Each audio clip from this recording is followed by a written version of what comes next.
আসসালামু আলাইকুম ভিউয়ার্স, সবাইকে আমার পেজে স্বাগতম। এটা হচ্ছে আমার হাজব্যান্ডের, আমার প্রিয় মানুষের জন্মদিনের ব্লগ আজকে আপনাদের সাথে শেয়ার করব।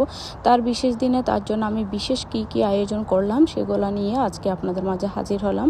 আমার হাজব্যান্ড আমাকে গত কয়েকদিন আগে বলে রেখেছিল মানে তার কি পছন্দ। আমি বলছিলাম না কিছু করব না, কিন্তু আমার মন মানে না। আমি সব সময় তার জন্য স্পেশাল কিছু করার চেষ্টা করি, কারণ সে আমার জন্য স্পেশাল।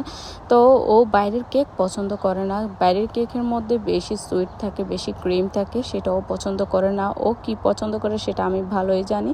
সেজন্য আমি তার পছন্দ অনুযায়ী সুইট একটু কমাই দিয়ে অল্প কিছু ক্রিম দিয়ে জাস্ট আমি কেকটা বানিয়ে নিলাম।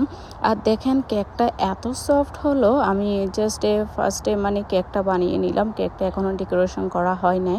কেকটা অনেক তুলতুল, অনেক সফট, অনেক সুন্দর হয়েছিল মাশাল্লাহ। দেখে এখনই খেয়ে ফেলতে মন চাচ্ছিল। পরে আমি কেকটা পুরো প্রসেসিং করে নিলাম। এটা ঠান্ডা করতে রেখে দিলাম 2 পার্ট করে। তারপর আমি ক্রিমটা রেডি করতে চলে গেলাম। আমি অল্প ক্রিম রেডি করব, যেহেতু ও ক্রিম পছন্দ করে না। আমি জাস্ট একটু ডেকোরেশনের জন্য হালকা পাতলা ক্রিম ইউজ করব।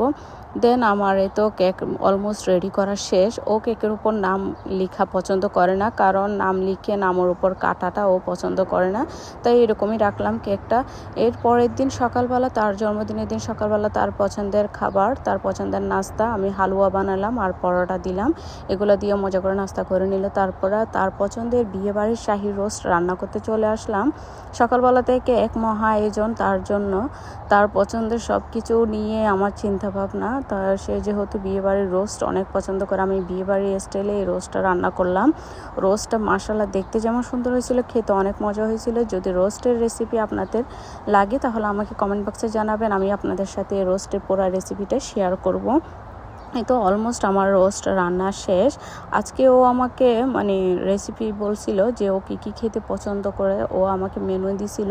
ও বলতেছিল মোরগ পোলাও খাবে, তারপরে চিকেন রোস্ট খাবে। তো আমি সেই হিসাব করে চিকেন রোস্টটা রান্না করে ফেললাম, সাথে কয়েকটা ডিমও দিয়ে দিলাম, যেহেতু মোরগ পোলাওর সাথে ডিমও থাকে।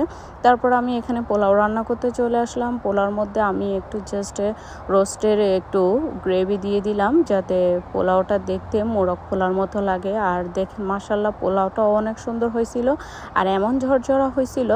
দেখেন আমি আপনাদেরকে দেখাচ্ছি মানে কি পরিমাণ ঝরঝরা হয়েছিল, একটার সাথে একটা মানে ভাত লাগতেছে না। অনেক ঝরঝরা, অনেক সুন্দর হয়েছিল, আর খেতেও অনেক মজা হয়েছিল। এগুলা ওরা সবাই অনেক পছন্দ করছিল, বিশেষ করে আমার দেবর তো এই পোলাও নিয়ে চলছিল 2-3 দিন। ওর জন্য বিশেষ করে একটু বাড়াই করে রান্না করা। এখন জাস্ট আমি কেকের উপর একটা হ্যাপি বার্থডে লোগো লাগাই দিলাম, যেহেতু আমার ডেকোরেশনের টাইম ছিল না, একা হাতে এত কিছু মানে আমি সময় পাই নাই। আর আমার হাজব্যান্ড যেহেতু দুপুরে ভাত খেয়ে বের হয়ে যাবে ওর কাজের জন্য, চাইছিলাম সন্ধ্যায় কাটতে। সন্ধ্যা যদি একটু টাইম পাইতাম তাহলে আমি মানে কেকটা ভালো করে ডেকোরেশন করে নিতাম, উপর থেকে একটু ডিজাইন করে নিতাম ফ্রুটস দিয়ে, বাট এই সময়টুকু পাই নাই। আজকে ওর জন্য আমি কী রান্না করলাম সেটা দেখাচ্ছি আপনাদেরকে। এই পোলাওটা, শাহী পোলাওটা রান্না করলাম। তারপরে এখানে তো চিকেন রোস্টটা দেখেন মাশাআল্লাহ দেখতে অনেক সুন্দর লাগতেছে, লোভনীয় লাগতেছে, একদম পারফেক্ট বিয়েবাড়ির রোস্টের মতো হয়েছিল। আর ভাতগুলো অনেক সুন্দর জর্জরা হয়েছিল। তারপরে এখানে আমি সবগুলা ভেড়ে নিলাম। আর এখানে ছিল ওর পছন্দের নিহারি নলা। তারপরেই করছি বাংলাদেশি স্টাইলের টমেটো স্যালাড। এই স্যালাডটা আমাদের বাসায় অনেক পছন্দ করে, আমার শ্বশুর আব্বু আর আমার হাজব্যান্ড বেশি পছন্দ করে। তারপরে কয়েকটা লেবু কেটে নিলাম।